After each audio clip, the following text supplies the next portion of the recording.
so let me give you two things before we start, and we move into the main bullet list of what we're doing as we finish this.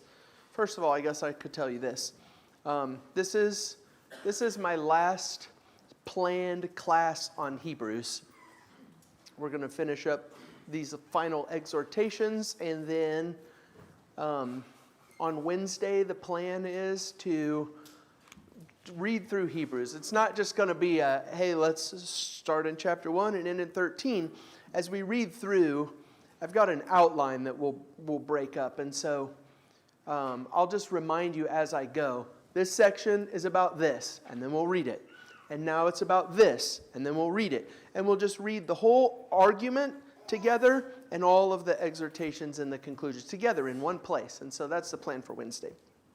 So the plan for this class is to finish up this final exhortation list. So one of the things that I would like to do is, as we read through this list, so we talked about these first three on Wednesday. As we read through this list, I want to talk about what is happening with each one of these things, but I want us to put each one of these things inside of this Hebrews letter or this Hebrews sermon. So, why is this being said to this audience who is suffering and struggling because of their faith? And so, let brotherly love continue. That's that's the inside love. Inside the insiders, brotherly love. And so it's like, okay, brotherly love, we talk about that, loving each other. It needs to be genuine and sincere. But then we put it in the context of the letter, and it's like, hey, when suffering happens, especially in this letter, persecution because of your faith, when suffering happens, this is the place where you're supposed to be able to find love and some kind of help, support in time of need. Then we talked about hospitality. That's outside love, outsider love. And so I think one of the comments was a great comment in class about whenever the suffering and the persecution happens, maybe our interest or our inclination would be, let's go inward. But the second exhortation is, no, don't stop welcoming the outsider, loving the outsider as well. We had, remember those who are in prison and mistreated as if in prison with them. And so that's pretty easy to understand. It's like, hey, some of our people are really hurting right now. It's our job to be with those people, not just to, I'm with you. Really be with, as if in prison with them. So, anything that you wanted to say about any of those? I want to talk about what the thing is. I want to talk about how it fits into Hebrews. That's for each of these things. Okay, next. We actually talked about this last time, but I wanted to pick up here in verse 4. It says, "Let marriage be held in honor among all, and let the marriage bed be undefiled, for God will judge the sexually immoral and the adulteress." And the way that I started this conversation was, how does this one fit into the letter and into this whole context of Hebrews? Because it's like, you look at the first three, it's very easy, I think, to put the first three in the context, and then you get to this one, and it's like, let marriage be held in honor among. And it feels like, it's a good thing. I'm glad that he said it, but it's like, how is this a part of the exhortation here? And that's where we left off, so that's where we'll pick up. Any ideas? Did you have any chance to think about anything? Well, my mind always goes straight to who's the Hebrew writer talking to in the first place. Hebrews, or at least Hebrew Christians. And in the Hebrew mindset, the first one's relatively easy. Let brotherly love continue. Got it. I can love my brothers because I, as a Hebrew, I have been told all Hebrews I need to love. Got it. Show love to strangers. That's tough for a lot of Hebrews because they don't have, history has shown that they have been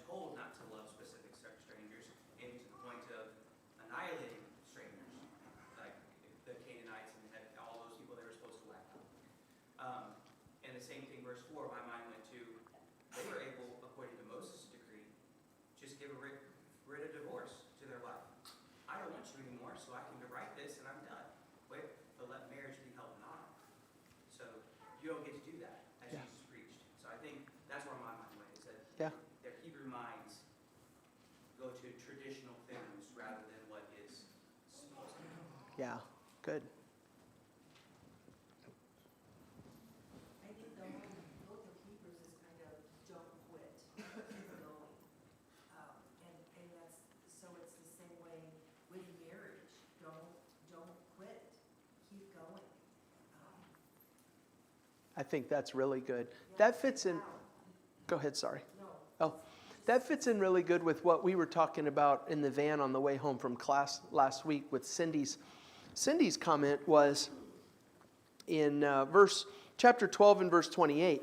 Therefore, let us be grateful for receiving a kingdom that cannot be shaken, and thus let us offer to God acceptable worship with reverence and awe, for our God is a consuming fire. And so it's like here are, this list in 13 is our list of sacrifices.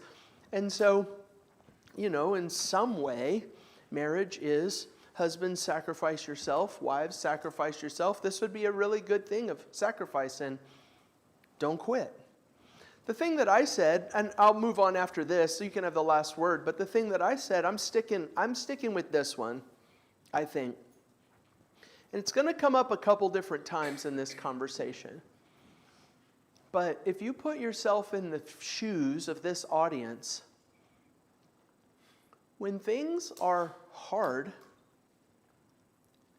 and especially when there's suffering involved, that's when you especially need to be paying attention to your marriage.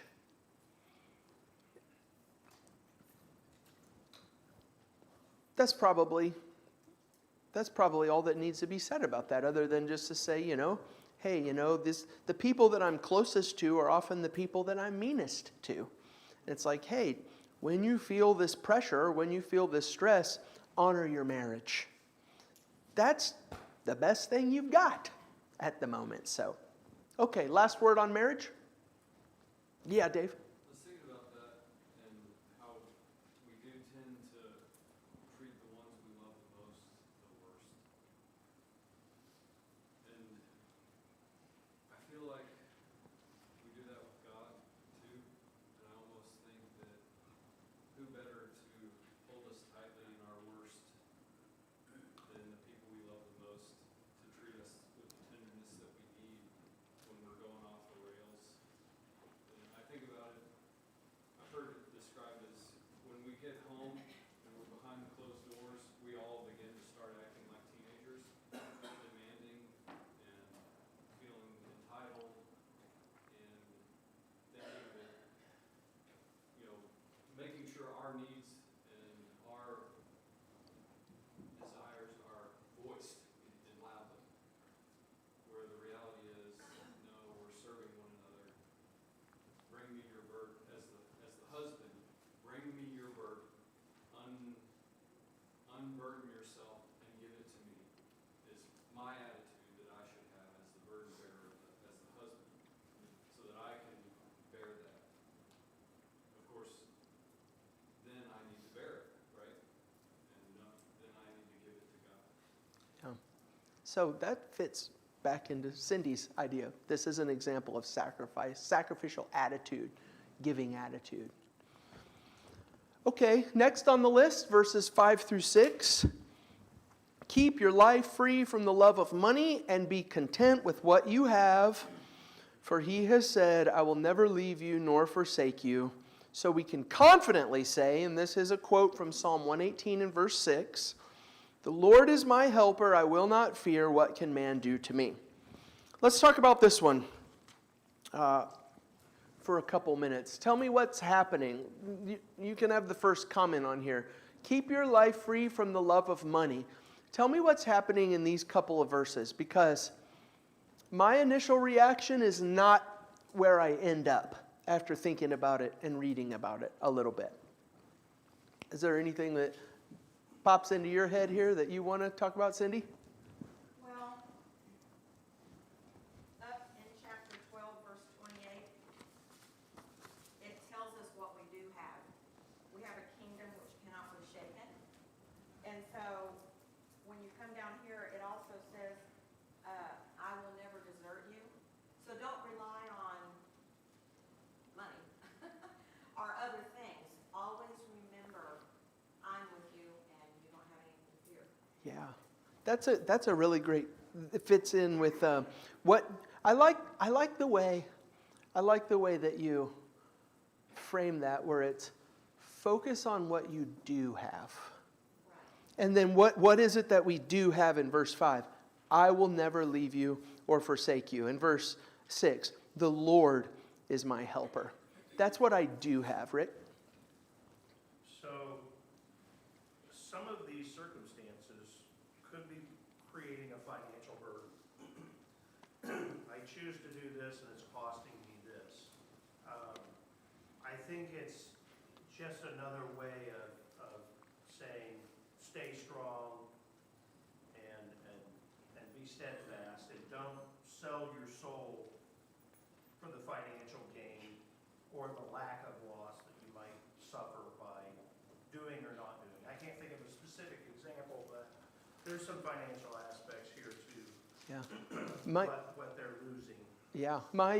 Well, if you wanted something inside of this letter, chapter 10 and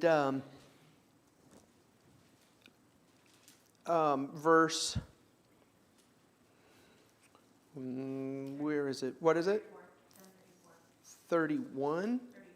34. You had compassion on those in prison. You joyfully accepted the plundering of your property.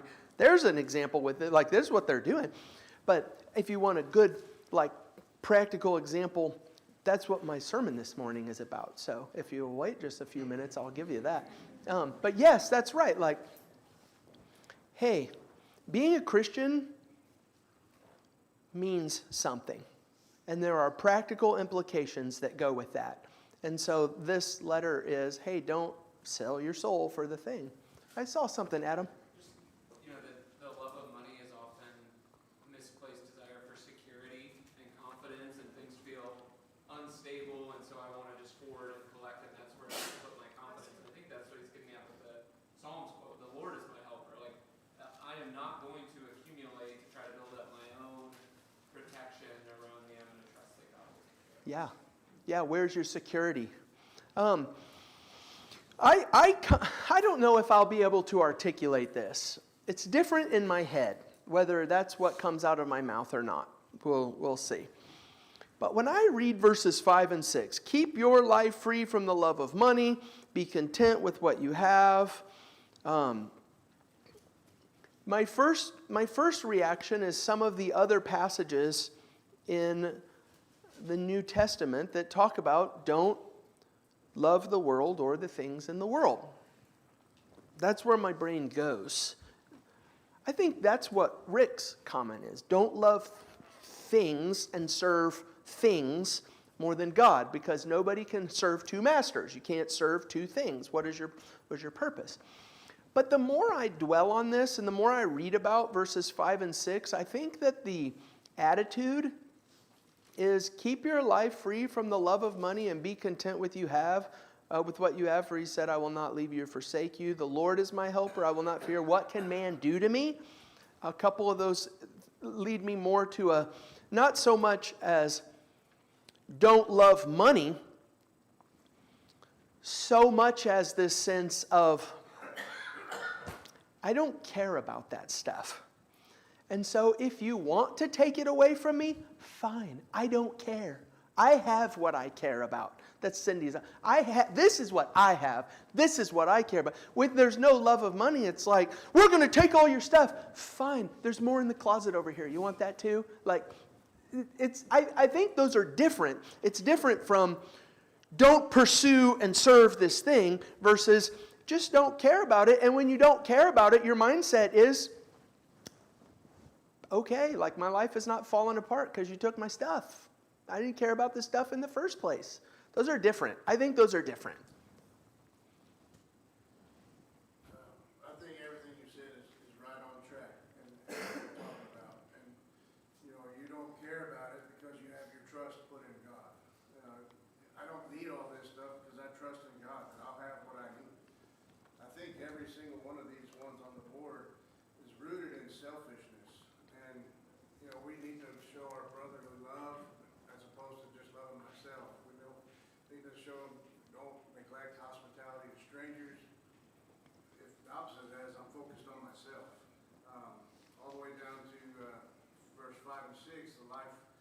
free from love of money, I'm not depending on myself to produce all of the money that I need to have all the things that I want. I'm relying on God to do the things, to rely on God for the things that I need. I don't need to have all of this stuff.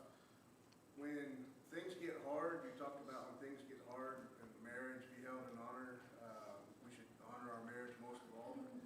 I've noticed that when things get really hard, our tendency as humans is to focus on ourselves. When things are rough in my life, I've gone through loss, or I'm struggling with this thing or that thing, the human tendency is to completely look inward at myself and worry about myself, and I don't do any of these things. And these folks in the Hebrews were struggling. They had a lot of things going on, a lot of trials, a lot of things, and the writer says, focus on these other things, not on yourself. Yeah. And no, all the way around, from the people around you to God, who is the one who provides for you. Yeah. I like that. I like that last thing. I need to add that to my notes, this whole list so far. I wonder if that's going to hold true as we move through the list. Everything on the list is outward. And in difficult times. That's good. Last word?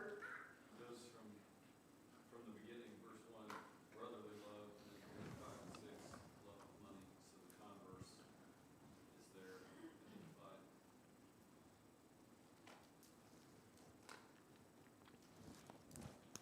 I like it. Okay, let's press on. Verse 7. Remember your leaders, those who spoke to you the word of God. Consider the outcome of their way of life and imitate their faith.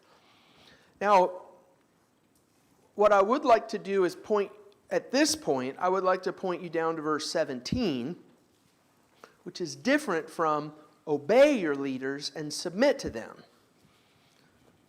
So there's two different things, and they're listed, a couple blocks apart.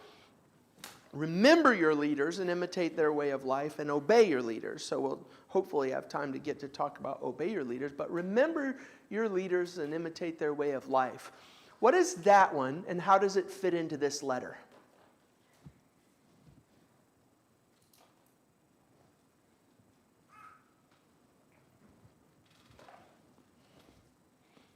I mean, we've got Hebrews 11, which was a whole chapter of remember the people who were before you and what they did and how they did it. A big focus on look at that, now do this. It's kind of been a major focus here. I've got a couple notes.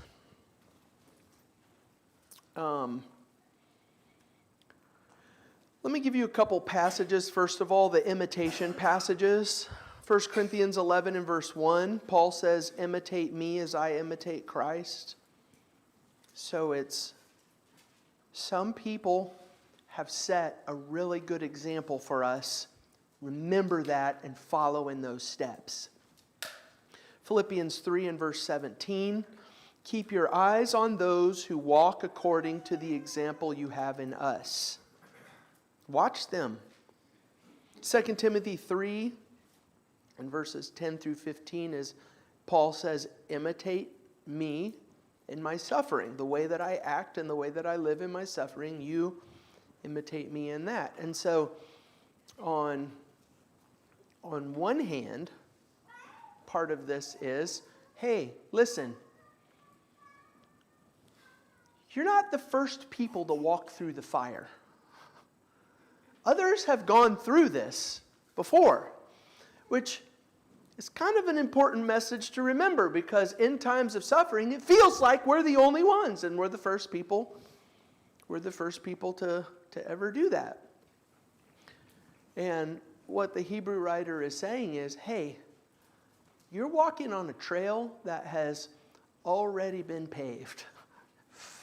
Look at the leaders who brought you to the point where you are.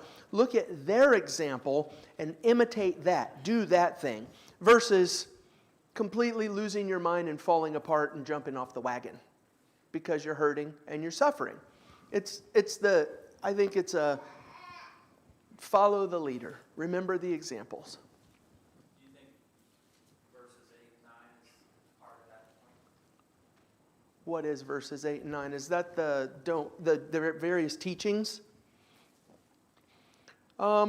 So, verse 8, Jesus is the same yesterday, today, and forever. And some of my reading went with that. I've separated it, and I'm kicking it to the next point. It's not to say that I'm the only one who has an opinion here on this. It could be. It could be, hey, listen, look at Jesus. Like, Jesus is always the same. Remember, he's the best example, the best leader that we have. I've got another thing real quick. This is not just about remembering biblical heroes, but being mindful of and thankful for those who have made it possible for you to be where you are. Don't just lose your mind and jump ship because things are hard. You know, for a lot of us, it took a lot to get to this point in the first place. Don't just throw it all out because struggling and suffering happens. I see one over here. Luke, let's do Rick and then Luke. I think verse 6 asks the question, what can the world do to me?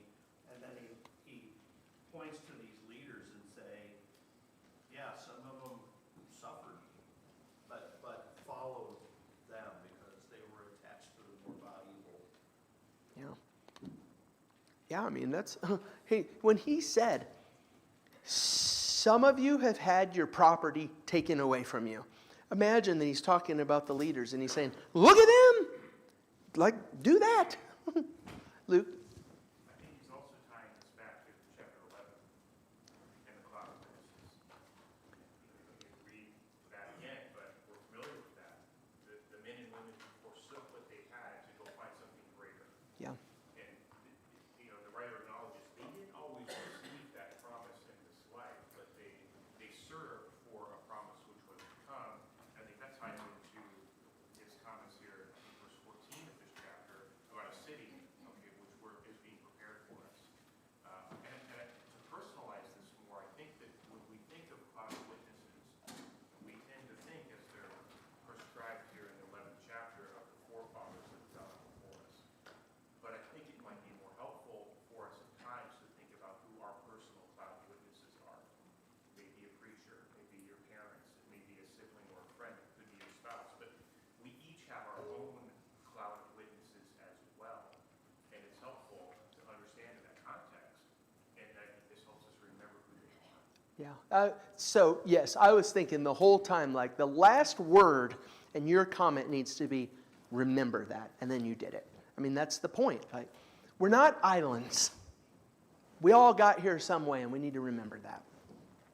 You can keep talking about this if you'd like, but I'm going to push us forward just for the sake of time. I'm connecting. I'm not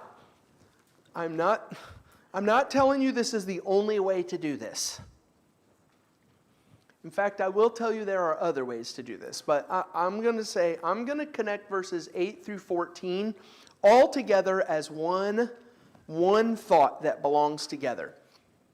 And that one thought is, don't leave what you have for something different, strange. Hey, that saying, don't leave what you have for something different, probably helps understand that marriage context. That's what Sandy was talking about, right? It's like, oh no, this is hard. Don't leave what you have for something different. That's exactly this point, only a description of Christianity. Okay, verses 8 through 14. Jesus Christ is the same yesterday and today and forever.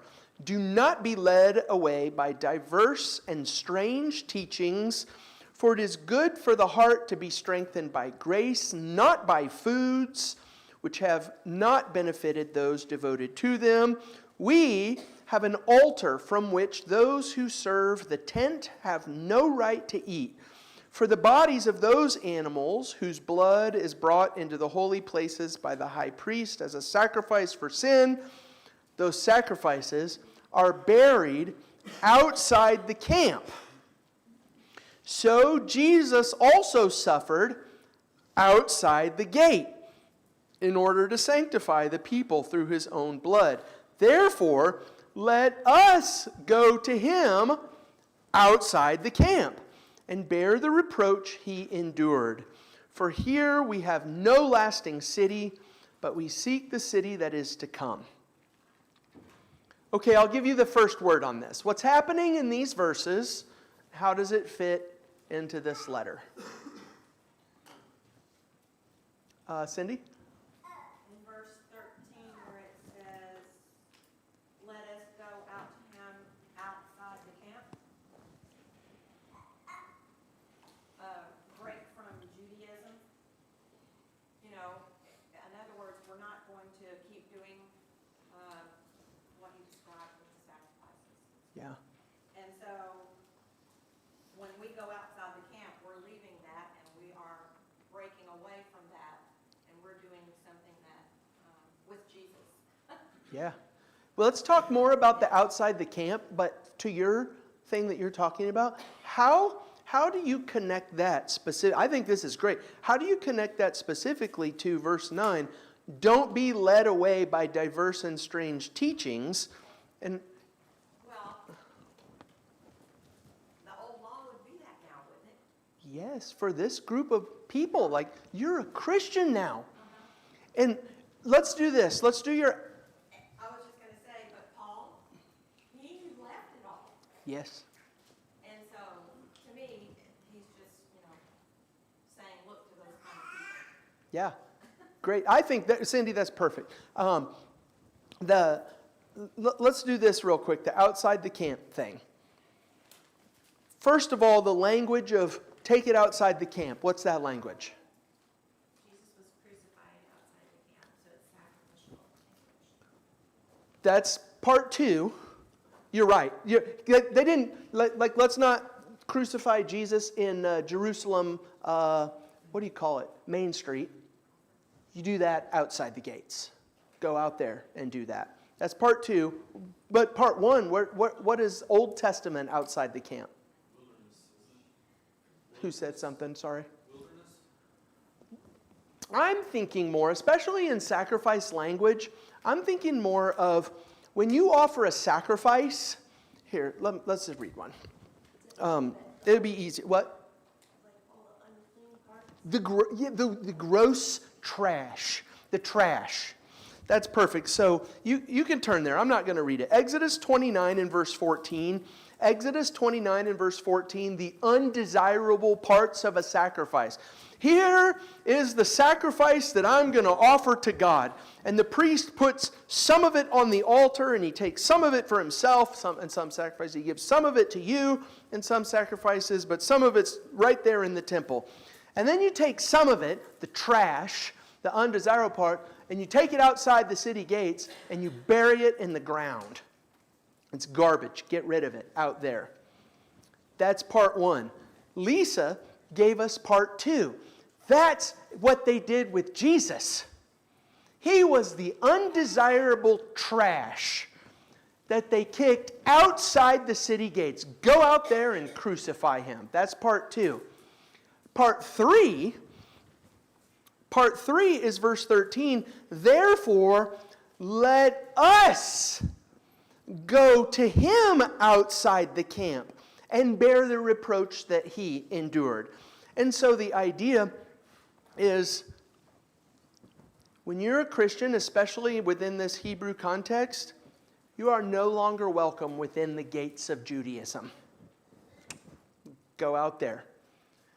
And I think, this is my opinion, I think that's how the verses 8, 9, and 10 fits into this whole conversation about diverse teachings, the reference to foods. I think he's referring to the old law that this crowd has been tempted to slip back into throughout this letter.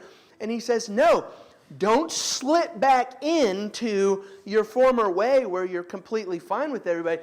Go on outside the gate.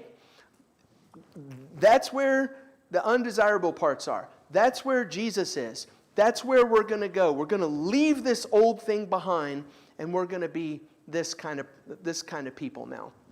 Is it possible? What? I haven't thought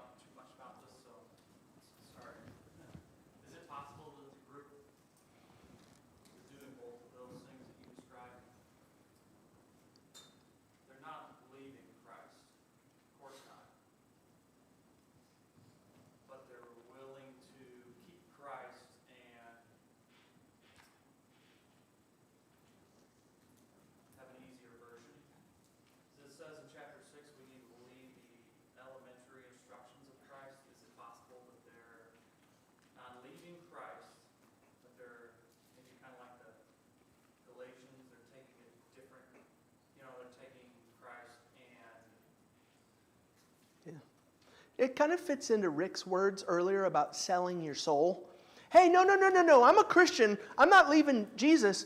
But, okay, you want me to observe these food and dietary regulations? Okay, fine. Okay, fine. If that's what's going to make you leave me alone, I can do that. They're not leaving Jesus. They're just trying to smooth out the road. And what the Hebrew writer is saying, no, we get crucified outside the walls. That's what we do. It's not a nice thought. Verse 15, I think this goes along, like the flow is still going. Through him, then, let us continually offer up a sacrifice of praise to God. That is the fruit of lips. What is the sacrifice of praise? The fruit of lips at the end of that sentence. That acknowledges him. I'm not going to keep it to myself. This is your Matthew chapter 10. Those who deny me, I will deny. Those who confess me, I will confess. And when you do confess me, there's going to be consequences. But this is what we offer. We offer the fruit of lips, our acknowledgement of Jesus, and we take what comes with that. I didn't plan for this class to coincide with my sermon this morning, but that's what my sermon this morning is all about. If we're going to have, we're just moving through Acts, but there couldn't be a better New Year's sermon to get us ready for the next year. Like, hey, there's a sacrifice that comes with acknowledging Christ. And that's what Christians do. Hey, Ryan, I think it's so amazing how there's probably no one that struggles with all of these points. Maybe there is. But it is for each individual person, like it might not be hard for Lisa Smith to show hospitality. I've been known to do that. But it might be really hard for me to honor my marriage. Or it might be really hard for me to not be led away in like little strange teachings, that then I pass on to people that I influence. I think it's just amazing the way it's laid out. Yeah. Individually, everyone has something to work on. There's an area to grow. Nothing's left unchecked. Yeah. This is going to seem unrelated, but you just opened the door that I've been hoping to open. I didn't know where to put it, but you gave me the way. There's something in this list for everybody. Adam made a comment a couple classes ago. If you look at, it was after class, if you look at this list and you see some of these major problems that are happening within a church family, like you got this problem, you got this problem, you got this problem. Adam said, if I'm writing that letter, this is how I'm coming out of the gate.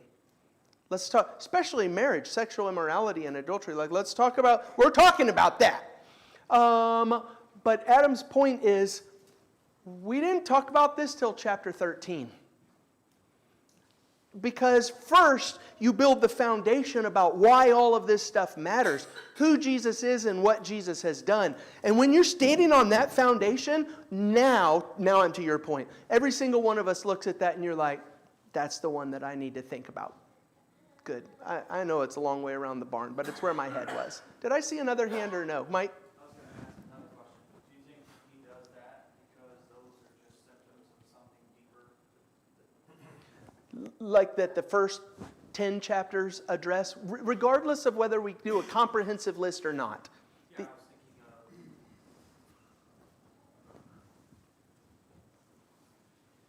of the words we need to go on. I was thinking those words. We got to go deeper. That's what I'm thinking. Yeah.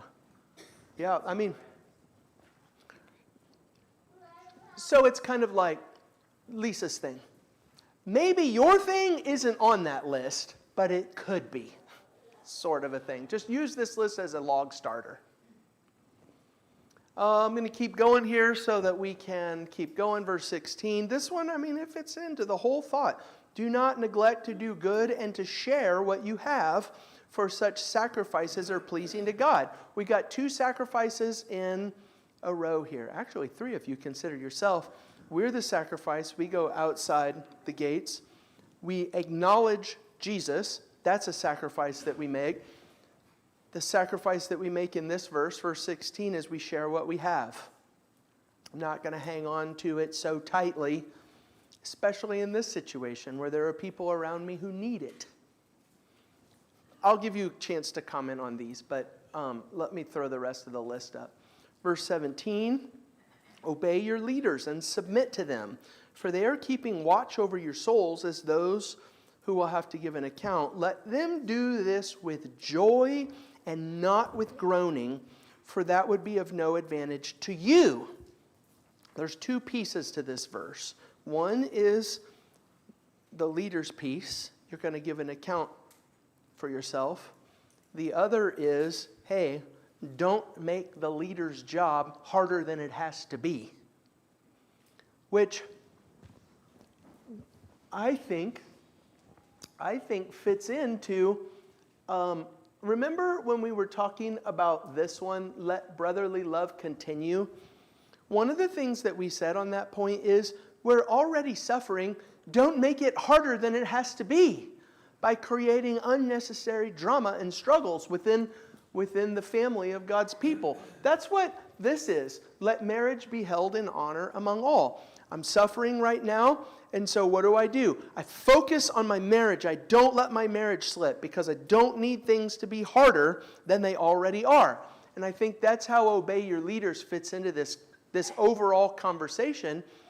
If something is hard, especially if it's going badly for the church as a whole, the powers that be are coming in and taking our stuff and they've targeted us, how easy is it going to be to say, this is your fault. You brought us here. You did this thing. And it's like, no, obey your leaders and don't make it harder than it already is. Anything you want to say on that? No, go ahead. Oh, no Monday this week, so here you go. Yeah. I do feel confused. I feel stupid that I'm confused. But it's like in chapter 10, he says, you know, enter the holiest place now. That's exciting. Be confident, boldly go into the holy place now. And now we're in chapter 13, he's saying, go outside the camp. I'm getting confused. And hold on, my brain is slow. So, because I was kind of feeling like it was in my head, it's like from the beginning, he was trying to help us understand how important it is to understand who Jesus is and what he did, which is really hard for us to grasp. But you can. And then he's like, that's why it's even more important to not just read scripture and just be part of a church family, but that you actually understand why I quote the Old Testament and what that story was about, why I reference Isaiah, and what that story was, you know, like we're diving in and we really understand the scriptures. And then you get to 13 where you can kind of feel like it's just this random extra stuff, and it's like, I was thinking that these were kind of like, not directions, but kind of like the steps to, you know, if you're feeling like down on yourself, people always say, go serve. It always helps you be distracted. So these are kind of like, here's your little tips. Not little, obviously, but here's your tips that if you do these things, these are what keep you humble and focused and not distracted, and they'll ultimately actually help you stay grounded in, you know, like what would help you persevere through suffering, this horrible suffering they're going through. And then he ends up saying, Jesus is the same yesterday and today, so don't get confused. I mean, like, you can use the Bible the same 1,000 years ago as you can in 1,000 years. I don't know, I'm sorry, I'm just having trouble tying it all together. And then this whole, you know, outside the gate part. How about this? Let me try two things. One is, you said you come to 13 and it's like, and here's an extra list. Let's not treat 13 as an extra list. Let's treat 13 as a so what. Based upon this, do that. Not like a, oh yeah, and also, bang, bang, bang, bang, bang. It's, hey, we talked about Jesus and this is what it means for you. So that, if you reframe it that way, that might be that's why for each one of these I said, and let's talk about how this matters to this audience. but I skipped something, and you made me regret it. What else was outside the gate? Not only the undesirable pieces of the sacrifices, but where did Moses go to meet God before the tabernacle was built? That's where God was.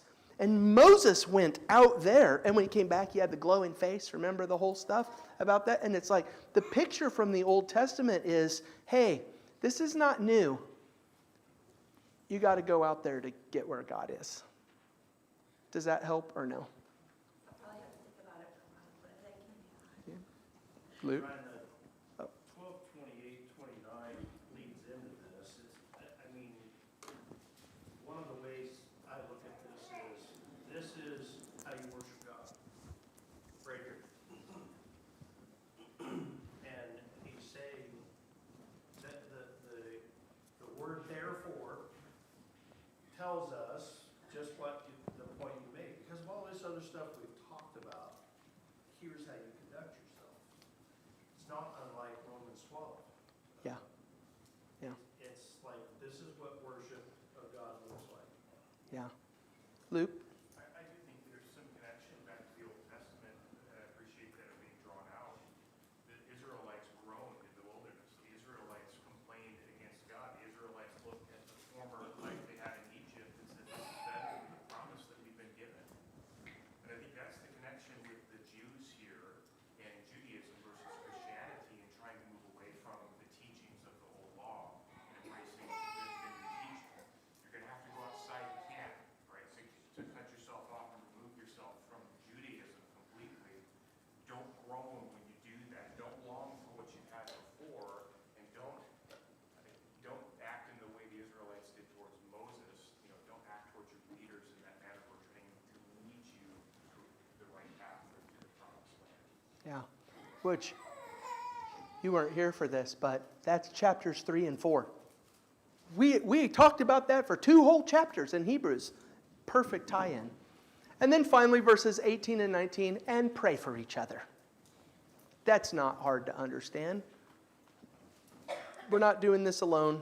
We're going to pray for each other. Okay, so I will spend the first 5 minutes of class on Wednesday talking about verse 22. I appeal to you, brothers, bear with my word of exhortation. I'm going to talk about how Hebrews is a word of exhortation. I've got this terrible habit of referring to it as a letter. Hebrews is a sermon. Well, I was going to say most of us don't do sermons over a span of 3 months, but sometimes I do. But mostly a sermon is not done over the span of 3 months. And so what we're going to do on Wednesday is we're going to hear the sermon. We're going to read the sermon. And we're going to put it all together and hear what the Hebrew writer has to say.